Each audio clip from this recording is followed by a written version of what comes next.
What's going on, everybody? Welcome back to the channel. It's Jackson. The Colts are back in the win column. Powers here, and today I'm here to talk about the Indianapolis Colts victory over the Carolina Panthers, which was by a score of 27-13. Frank Reich's revenge game became a nightmare very quickly because we beat the shit out of them and still only won by 14. But that's besides the point. It was actually a pretty exciting game for me to watch. It was a lot of fun to see them. It feels good to get a win. Wins are always exciting, and it just felt good to get a win. So let's get into the takeaways. And the first takeaway is Kenny Moore II. What a grown man! Lightning in a bottle made his return. I mean, where do I start? Pick six number 1 in the first half was great. Pick six number 2 in the second half was great. He had 2 pick sixes. The first Colt to ever do that in a single game. 2 pick sixes on Bryce Young.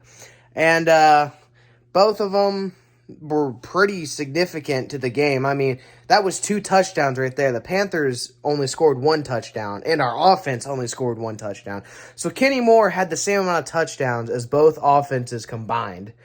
And he scored more points than the Panthers. He put up 14. The Panthers scored 13.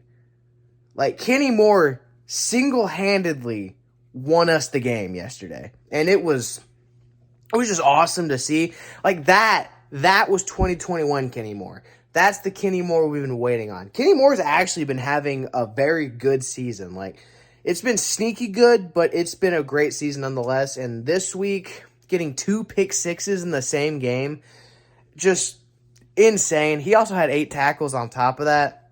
It was very good. It was some very good stuff. It was just nice to see him play well because all of his sisters were there too, because I think he grew up in Carolina or something along the lines of that. We need to get his sisters to every fucking game so he plays like that more often, because good God, like, straight up, he single-handedly won us that game.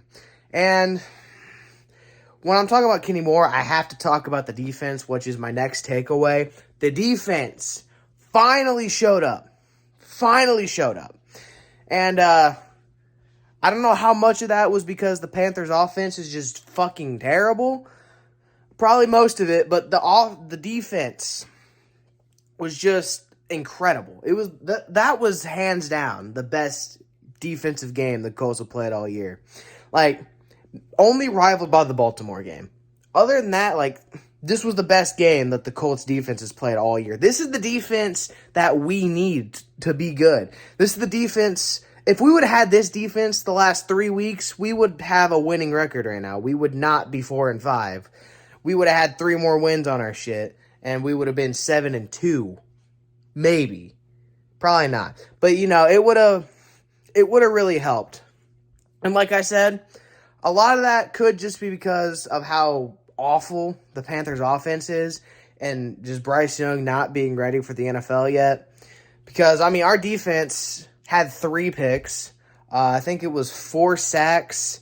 And we had Bryce Young flustered back there. Shaq Leonard, he made more of an impact yesterday. Like, he didn't create any turnovers, but I feel like he was involved in a lot more plays. They let him play a lot more, and I think a big part of that was Zaire Franklin being out, but they let him play a lot more, and it was pretty cool.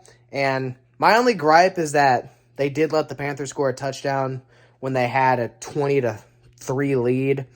And that kind of bugged me because it's like, okay, we really just let them march right down the field like it was nothing. But after that, the defense played great. Like, other than that, the defense had a phenomenal game. It feels like even the games where the defense plays good, they have one drive where they play like shit. It happened in the Baltimore game. It happened twice in the Baltimore game. It happened against Tennessee. And now it happened yesterday. So I'll take one shitty defensive possession if it means the rest of the game is going to be nice for them.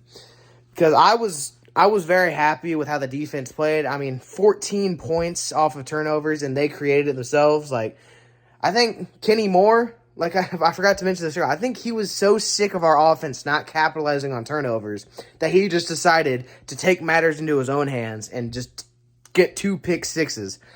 And it was insane. And speaking of the offense, that's going to lead me into my next takeaway. The offense had a very average game at best, but they didn't really have to do anything special because the defense was playing really good. And it really seems like the offense only plays well when they're put under pressure. Like, when the defense is struggling, they play better because they know they need to go score, but the defense was playing good, so they kind of took a backseat. I mean, Gardner Minshew only had 127 yards and a touchdown pass. Jonathan Taylor only had 47 yards rushing on 18 carries, might I add. But the Panthers were expecting run almost every time. But like I said, the offense did not need to do much. Jonathan Taylor also did have the receiving touchdown, which was an awesome play by him. But yeah, our offense didn't have to do much. And those are the types of games that I would like to see out of this team. Like, they scored points and the defense played well. That's what we need to do, because the offense only put up 13, but the defense had 14 points. So that was the deciding factor. That's what this team needs to be, because we kept our streak alive. We're still the only team in the league with 20-plus points in every game. We had 27 yesterday. And defense only allowed 13. And they scored 14. So it's just like, it's complicated, but like, I'm happy with, like, the offense didn't have to do much, and that was cool. Like, those are the types of games that I'm used to. And I just wish the offense could put up a lot of points and the defense could play well. But I've established that I don't get both. So I'll take the defense playing well and the offense doing enough to win. That's what this team needs to be with Minshew. Like, Minshew does not need to be out there having to make plays. I mean, Minshew honestly kind of played like shit, but it got covered up because of a good performance by the defense. So, yeah, and I want to get into my next takeaway, which is still about the offense, but it's more specifically about Josh Downs, who got hurt early in this game. It was a knee injury. Don't know how severe it is. He was on the injury report all week, but played, and he had 1 catch, and his first catch of the game, his only catch of the game, he got tackled and didn't come back in the game after that. So hopefully that's not too serious. And I honestly think him not being out there really affected the offense, because, I mean, Michael Pittman Jr. was our highest receiver with 60 yards, or he had 60-something yards. Like, I mean, I guess if you want to count Kenny Moore, he had 115 yards and 2 touchdowns, didn't play an offensive snap.